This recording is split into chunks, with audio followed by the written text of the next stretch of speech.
Ini 8 April 2025. Saya balik dengan pembahasan XAUSD. Teman-teman bisa perhatikan dia pembentukannya nge-sweep habis, ini liquidity run 3013 3005. Namun yang menarik adalah dia masih tertahan dari base sebelah kiri ini. Di sini. Ini base yang nahan, yang kemarin saya sampaikan bahwa teman-teman patokannya kalau di daily ya kalau misalnya dia masih di atas 2978, hopefully masih ada napas. Karena pembentukannya masih akan dalam base-nya. Dan ini memang pembentukan kalau misalnya kita ngomong adalah ya lower high-nya dia sendiri. Sorry, bukan lower high, higher low-nya dia sendiri. Jadi as long as this level holds, still holds. Karena kalau misalnya nggak bisa nge-hold di sini, tentu akan drop sampai ke kepala 2.8. Sekarang kan masih kepala 2.9. Dan what's next ya, tentu menurut saya masih akan bergerak di sini-sini aja. Kita ngomongin PDA, PDL pun boleh sih sebenarnya. Previous daily low-nya ada di 2956. Ya kan teman-teman, perhatikan. Dengan previous daily high-nya di 3055. 3055. Jadi ini PDH PDL-nya aja yang kita bisa marking. Pergerakannya sekarang masih dalam inner liquidity, artinya apa? Ya masih bergerak di sekitaran sini saja. So maybe ketika kita ngelihat dalam time frame yang lain di H4-nya Oanda, kita bisa ngelihat pembentukan lain yang mungkin bisa kita manfaatkan. Sekarang kita ke time frame H4-nya Oanda. Seperti biasa naik ke chart, teman-teman bisa perhatikan. Ini signifikan banget. Pertama dia turun signifikan, lalu dia balas hajar tinggi. Lalu di sini volatile. Ini volatile banget. Kenapa? Karena memang kesannya hanya sebatas doji. Tapi kalau kalian lihat dengan cermat, ini open di 3035, which is this level 3035. Highest-nya dia bisa makan 3044, lowest-nya dia makan 3013. Tapi kalian harus tahu, close-nya di 3031, artinya apa? Dalam time frame ini, dia naik dan turun itu bisa 200 sampai 300-an pips. Hajar atas, hajar bawah, hajar atas, hajar bawah. Sama seperti ini juga. Open 3031, naik 3046, highest-nya ya. Which is itu berarti 150 pips. Lowest-nya itu 3014 teman-teman. Which is kalau misalnya kalian bandingkan highest dengan lowest-nya, itu gerakannya sama. Ya, highest dengan lowest-nya itu berarti gerakannya sama. Dimana pergerakannya itu sekitar hampir mau 300-an lebih, 300 pips lebih. Dan kalau misalnya kalian lihat closingannya sama di 3031, artinya apa? Open dan close-nya kalau kalian nge-hold selama 4 jam, misalnya kalian buy atau misalnya kalian sell, at the end of the H4 kalian di posisi yang sama. Walaupun tadi sebelumnya kalian mungkin dihajar turun atau mungkin kalian dihajar naik, ujung-ujungnya tetap sama. Lalu akhirnya masuk di sini pukul 8, di mana dia satu candlestick hanya drop aja. Open 3031, highest-nya sampai 3034 untuk drop sampai ke 2969. Lalu mulai ada rebound kembali. So kalau misalnya kita ngomongin di sini, secara pembentukan, ini adalah pembentukan yang tidak menarik dan menakutkan. Kenapa saya bilang tidak menarik dan menakutkan? Karena memang sangat amat mengganggu teman-teman. Pembentukan market yang atas bawah mengajar seperti ini. Namun ya tentu di setiap hal yang menakutkan itu pasti akan ada potensial profit yang bisa kita manfaatkan. Kalau kita ngomong di H1, kita akan pantau H1-nya seperti biasa. Akan saya hapus beberapa level di sini biar nggak gitu pusing kalian ngelihatnya. Jadi nanti kita markingnya bertahap lagi bersama-sama. Tapi yang menarik buat saya akan hold. Nah, contoh di sini. Yang pertama yang menarik untuk saya perhatikan adalah si 2999 dengan 3003 ini teman-teman ya. Kenapa menarik memperhatikan 2999 dengan 3003 ini? Sebenarnya jawabannya sederhana, karena ini adalah level Fibonacci retracement. Kalau misalnya saya kemarin tariknya dari lowest to the highest. Jadi from this one sampai ke sini. Itu ada di 61.8-nya. Dan ini menjadi menarik juga. Kenapa? Karena teman-teman bisa perhatikan dia retest nggak berhasil break, dia drop kembali. Ya, setiap kali dia ngetest dan dia tidak berhasil breakout, maka dia drop kembali. Tidak ada perubahan dari market yang terjadi. Setiap kali dia retest, sekali lagi saya ulang ini, setiap kali dia retest dan tidak berhasil break, maka dia drop kembali. So, saya akan bulatkan aja sih sebenarnya menjadi dua zona. Nanti kita turunkan zonanya dalam time frame yang lebih kecil. Ini saya bisa pecah zonanya menjadi dua, yaitu 2999 sampai 3000 sama 3002 3003. Sebenarnya bisa kayak gitu. Ini saya hapus link bawahnya. Yang 2978 ini still strong, jadi saya akan tetap pantau. Nah, kita akan ngomongin dari time frame yang pembentukan sekarang.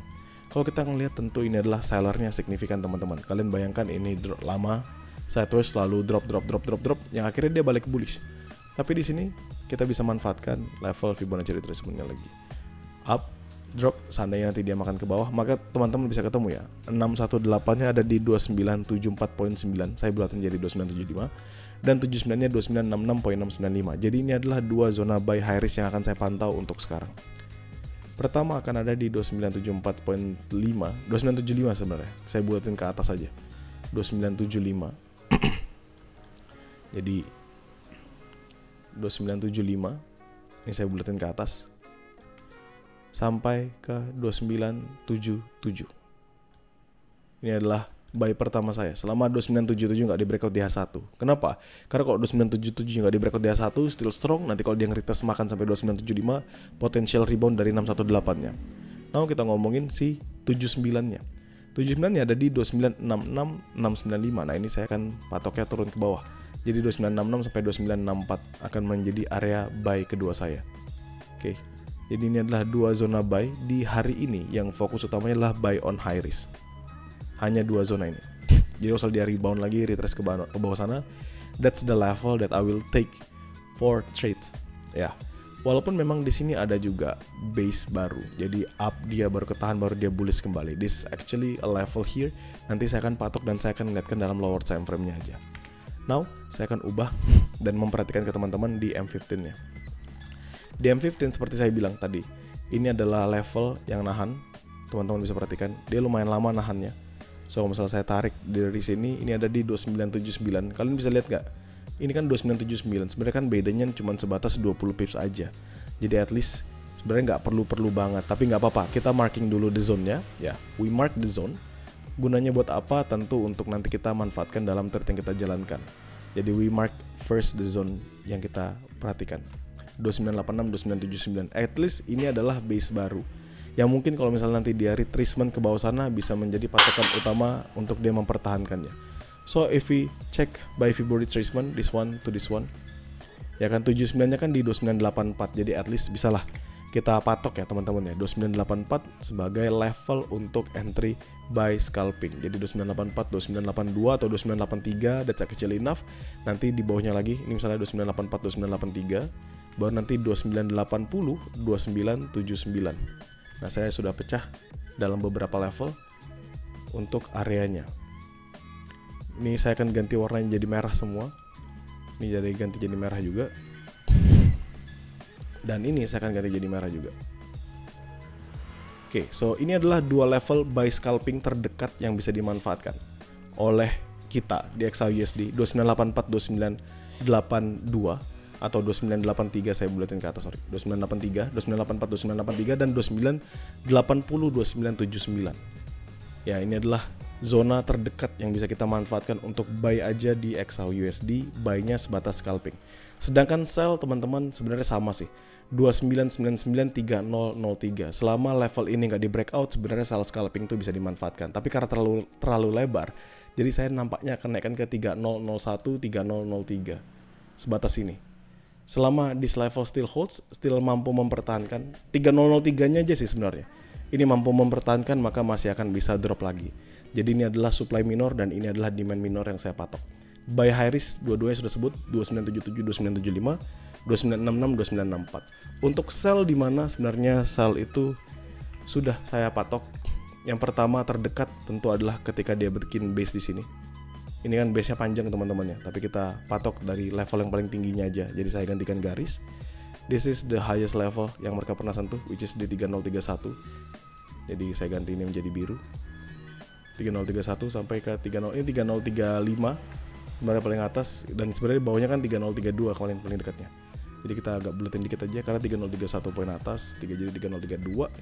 Jadi ini adalah area sell pertama secara high risk. Kita makaninnya ya tentu ini volatile ya. Kalian bisa ngeliat banyaknya candlestick yang bergeraknya sebenarnya volatile di situ. Tapi nggak apa-apa, kita manfaatkan aja. Dan kalau misalnya kita ambil swing low to swing high-nya, swing high to swing low-nya, maka nanti akan ada, ini saya buletin yang lebih ini aja deh. Saya paskan areanya yang lebih cocok aja, biar teman-teman nggak riuh, nggak pusing. Jadi kalau misalnya kita tarik, from this one, ini kan the highest-nya. This is the highest level yang dia pernah hit. Dan teman-teman bisa perhatikan the lowest levelnya di bawah sana. 79-nya 3036, which is sebenarnya nggak jauh beda sama yang saya sampaikan kemarin, bahwa teman-teman tuh sebenarnya bisa manfaatkan sell di 3035 ke bawah sampai ke 3039. Cuman kalau misalnya dia berhasil nahan, so 3035, 3037 will be my places untuk entry sell. Sell high risk pertama dan sell high risk kedua saya adalah 3018, 3020. Udah, hanya itu aja, 3018 sampai 3020 sebagai my next level for entry. 3018, 3020 ya. Ini saya pasin aja. Angkanya nggak perlu pas-pas banget lah, yang penting teman-teman paham maksud saya. So, saya akan ulangin ke teman-teman sekalian, di mana aja level-level yang akan saya manfaatkan untuk entry. Kalau di sini kan teman-teman masih dekat aja ya. So, patokannya sederhana tadi, 298483 sebagai buy scalping, 8079 sebagai buy scalping. Kedua zona ini perhatikan teman-teman, setiap kali saya bilang buy on scalping, fokus utamanya adalah trade dalam lower time frame only. Manfaatkannya di lower time frame zone, artinya di M1, M5, M15. Carinya 5-10 pips saja karena looking for scalper. Jadi kalian dapat 5-10 pips, dikasih lebih misalnya 15 pips ya bersyukur aja. Tapi kalau misalnya tiba-tiba momentumnya masuk, lalu dia bergerak 30 plus atau misalnya 40 pips lebih, hitung sebagai bonusan. Dan selalu pastikan konfirmasi di dalam lower time frame-nya. Konfirmasi di M1, M5, dan M15. Untuk high risk, tadi saya sudah sampaikan, area buy high risk pertama saya akan ada di 2977, 2975. Selama 2977 nggak breakout di H1, dan 2966, 2964 selama 2966 nggak breakout di H1. Untuk sell sama, tadi saya sudah sampaikan juga kepada teman-teman sekalian bahwa sell pertama akan ada di 3018, 3020, sell kedua akan ada di 3035, 3037 sama. Selama 3018 nggak breakout di H1 dan selama 3035 nggak ada breakout di H1. Lalu nanti selebihnya kita let's see with the market. Ya, kalau kita ngomongin secara pergerakan, tentu pergerakannya drop seperti ini teman-teman. Jadi ini kita tinggal tunggu aja dia nge-retest 3020, artinya dia nge-retest within this one trend line, dia drop sampai bawah, maka dia break this two level, this level and this level, maka next stop menuju ke 2935, di mana kita akan makan buy lagi di sana. Kenapa? Karena kita bisa ngelihat di sebelah kirinya sih, di 2935 ini ada level ya. Jadi kita patok aja saat ini setiap area yang ada. Teman-teman publik, nanti kalian bisa tonton kembali videonya karena saya akan share selalu di YouTube saya. Bagi teman-teman Growcow, nothing to be worry about karena setiap Mapking ini saya pasti akan share juga di dalam grup Growcow-nya. Dan pastikan kalian kembali fokus dengan trading plan yang kalian jalankan. Jadikan Mapking ini sebagai patokan untuk kalian trading.